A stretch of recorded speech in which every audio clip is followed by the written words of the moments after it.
दोस्तों आज की इस वीडियो में हम समझेंगे श्रीमद् भगवद गीता के तीसरे अध्याय के 5 श्लोक को 4th से 8th तक। पहले 3 श्लोक का वीडियो मैंने ऑलरेडी अपलोड कर दिया है, उसका लिंक मैंने नीचे डिस्क्रिप्शन बॉक्स में डाल दिया है और मैंने प्लेलिस्ट भी क्रिएट कर दिया है। अगर आप इस अध्याय के पहले 3 श्लोक को समझना चाहते हो तो आप उसे देख सकते हो।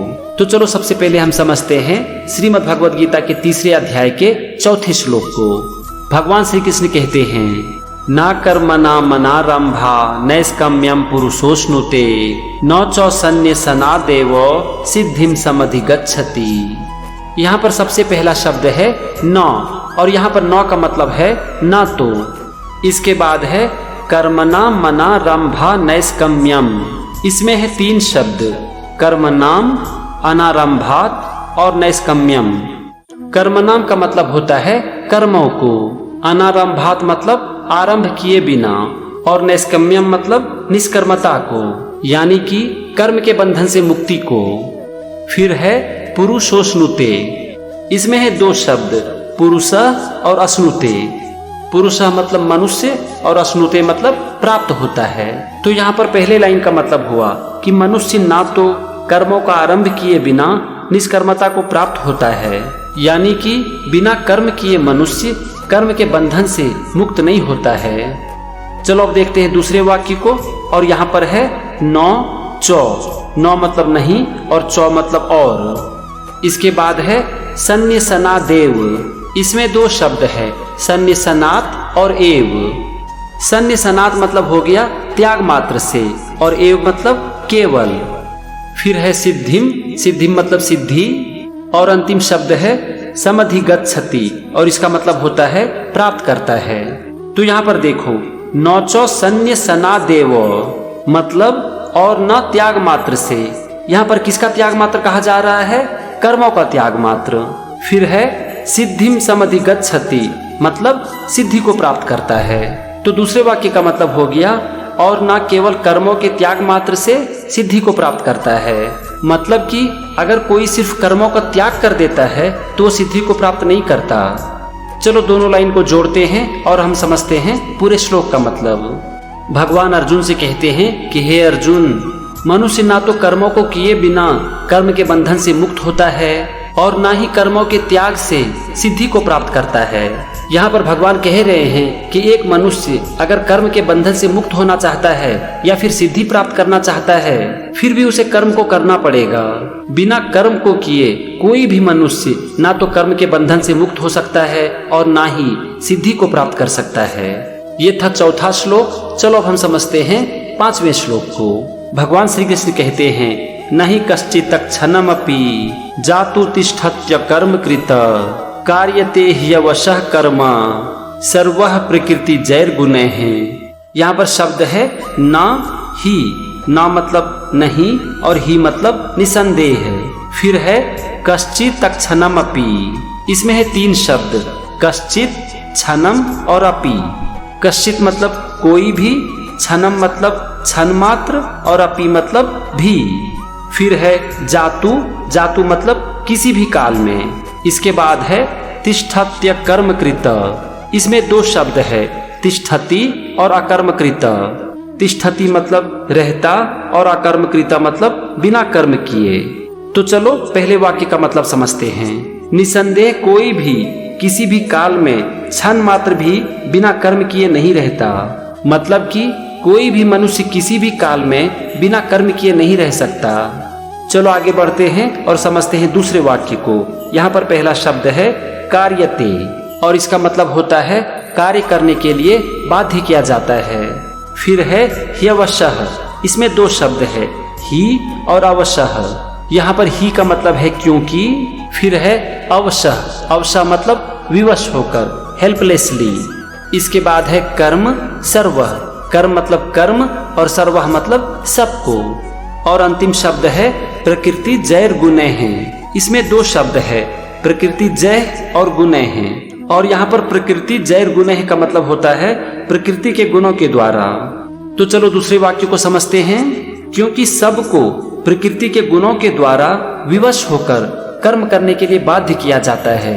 मतलब कि प्रकृति के गुणों के अनुसार सबको विवश होकर कर्म को करना ही पड़ता है। चलो अब हम समझते हैं पूरे श्लोक का मतलब। भगवान श्री कृष्ण अर्जुन से कहते हैं कि हे अर्जुन, निसंदेह कोई भी मनुष्य किसी भी काल में क्षण मात्र के लिए भी बिना कर्म किए नहीं रह सकता, क्योंकि सारे मनुष्य को प्रकृति के गुणों के द्वारा विवश होकर कर्म के लिए बाध्य किया जाता है।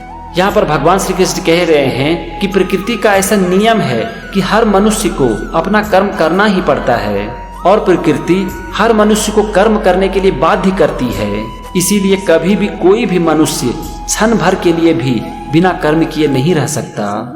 ये था तीसरे अध्याय का 5वां श्लोक। चलो अब हम समझते हैं छठे श्लोक को।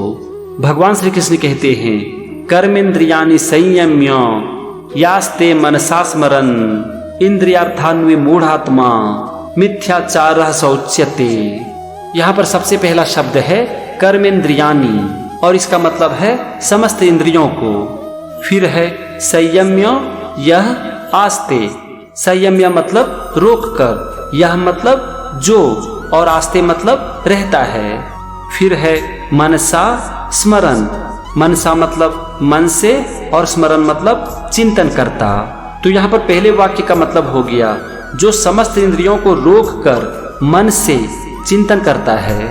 यहाँ पर समस्त इंद्रियों को रोकने का मतलब है कि बलपूर्वक ऊपर ऊपर से सारी इंद्रियों को रोकना, मतलब कि जो इंद्रियों को जबरदस्ती रोकने की कोशिश करता है।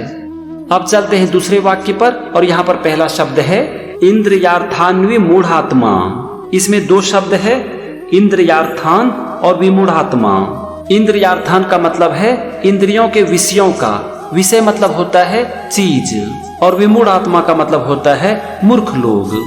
फिर है मिथ्याचारः स उच्यते।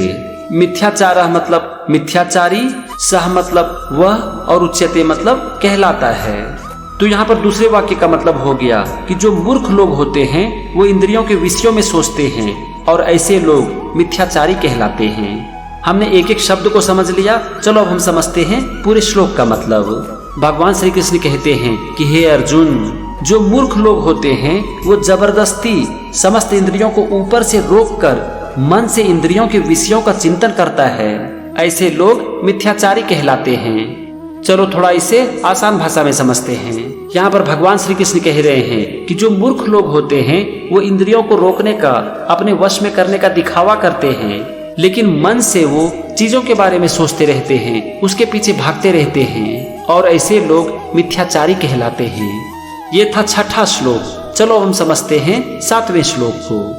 भगवान श्री कृष्ण कहते हैं, यसी त्वन्द्रियाणि मनसा नियम्यारभतेर्जुना कर्मेंद्रिय कर्म योगम असक्तः स विशिष्यते। यहाँ पर सबसे पहला शब्द है यसी त्वन्द्रियाणि। इसमें 3 शब्द है, यह, तू, इंद्रियाणि। यह मतलब जो, तू मतलब किंतु, और इंद्रियाणि मतलब इंद्रियों को। फिर है मनसा, और मनसा मतलब मन से। इसके बाद है नियम्यारभतेर्जुना। इसमें है 3 शब्द, नियम्य, आरभते और अर्जुना। नियम्य मतलब वश में करके, आरभते मतलब आचरण करता है। तो यहाँ पर पहले वाक्य का मतलब हो गया कि किंतु हे अर्जुन, जो मन से इंद्रियों को वश में करके आचरण करता है। अब हम आते हैं दूसरे वाक्य पर और यहाँ पहला शब्द है कर्मेंद्रिय है। कर्मेंद्रिय है मतलब होता है समस्त इंद्रियों द्वारा। हम सारे इंद्रियों से ही तो काम करते हैं ना, इसीलिए कर्मेंद्रिय मतलब होता है समस्त इंद्रियों के द्वारा। फिर है कर्म योगम सक्तः। यहाँ 2 शब्द है, कर्म योगम असक्तः। कर्म योगम मतलब कर्म योग का, और असक्तः मतलब मोहित नहीं हुआ। फिर है सो विशिष्यते, मतलब कि वही श्रेष्ठ है। तो यहाँ पर दूसरे वाक्य का मतलब हो गया बिना मोहित हुआ समस्त इंद्रियों के द्वारा कर्म योग का, वही श्रेष्ठ है। चलो अब हम दोनों वाक्य को जोड़कर पूरे श्लोक का मतलब समझते हैं। यहाँ पर भगवान अर्जुन से कह रहे हैं कि हे अर्जुन, जो मनुष्य मन से इंद्रियों को वश में करके बिना मोहित हुए समस्त इंद्रियों के द्वारा कर्म योग का आचरण करता है वही श्रेष्ठ है। छठे श्लोक में कहा गया है कि जो बल पूर्वक इंद्रियों को अपने वश में करने का दिखावा करता है वो मिथ्याचारी है। और यहाँ पर कहा जा रहा है कि जो मन से अपने इंद्रियों को वश में करता है वही श्रेष्ठ है। तो यहाँ पर दूसरे वाक्य का मतलब हो गया कि जो पुरुष अपने मन से अपने इंद्रियों को अपने वश में कर लेते हैं वो किसी भी चीज से मोहित नहीं होते, वो कर्म योग का आचरण करते हैं, वही श्रेष्ठ है। ये था तीसरे अध्याय का 7वां श्लोक और उसका मतलब। चलो अब हम समझते हैं 8वें श्लोक को।